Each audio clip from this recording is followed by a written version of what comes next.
حاجی الکس یک فحاش است، یک لچک است، یک اوباش است، یک عزت فروش است. من از وقتی که اینا را میشناسم، اولین باره که من برنامه های از اینا را من در تیک تاک دیدم، امروز یک تن فروش بود به نام فرید سادات. باز هم امروز یک فحاش دیگری را من برای شما معرفی میکنم، حاجی الکس یا محفوظ. حاجی الکس تا زمانی که برنامه های ما برشان به مفادشان تمام میشد، اینا از ما حمایت میکردن و تا میلی هم مرا فالو میکنن.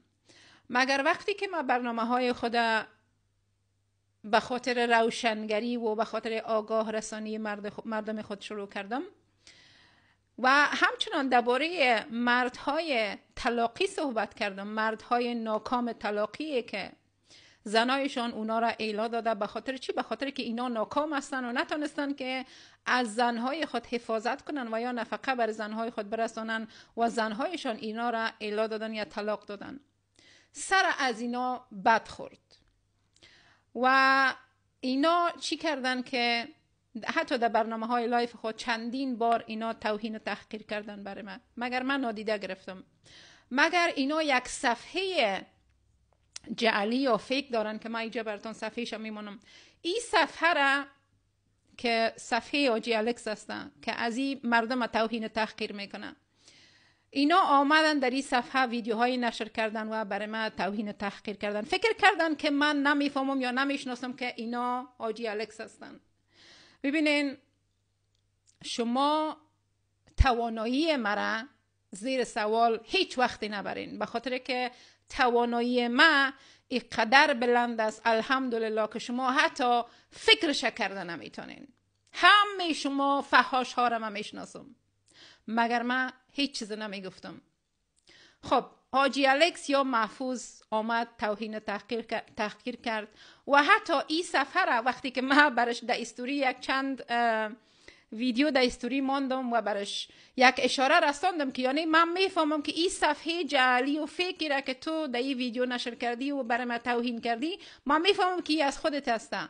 بعد از او ای رفت عکس مرا هم در این صفحه ماند و این صفحه را به نام ما جور کرد و هنوزم ویدیو نشر میکنه. دوستای عزیز، شما یک کار کنین که صفحه را برین و ریپورتش کنین، به خاطر از اینکه خود حاجی الکس فکر نمیکنم که کدام در فکر از این باشه که صفحه را تغییر بده یا پایینش کنه یا رقمی، مگر شما برین این صفحه را ریپورت کنین، به خاطر که این صفحه از من است. این صفحه جعلی حاجی الکس است و به هر کسی که از این صفحه توهین و تحقیر میشه، شما هم بفهمین که این صفحه حاجی الکس است، اکانت فیک حاجی الکس است.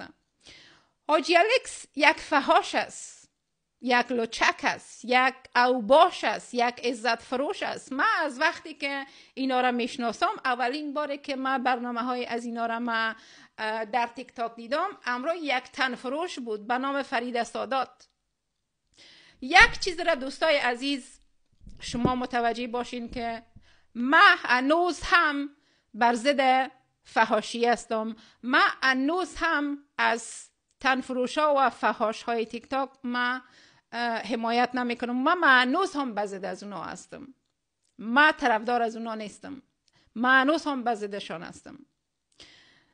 حاجی الکس، تکرار میکنم، از روز اول که من اینا را آشنایی با اینا پیدا کردم و برنامه های لایف از اینا را من در فاریو در تیک تاک می آمد، اینا امرای فرید سادات که فرید سادات یک تن فروش است، امرای از اونا این برنامه داشت که هر شب برنامه های از اینا جریان داشت.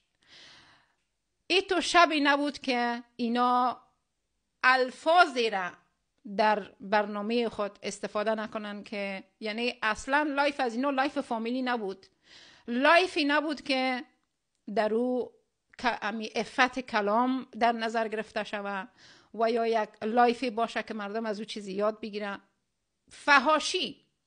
فحاشی امرای فرید سادات.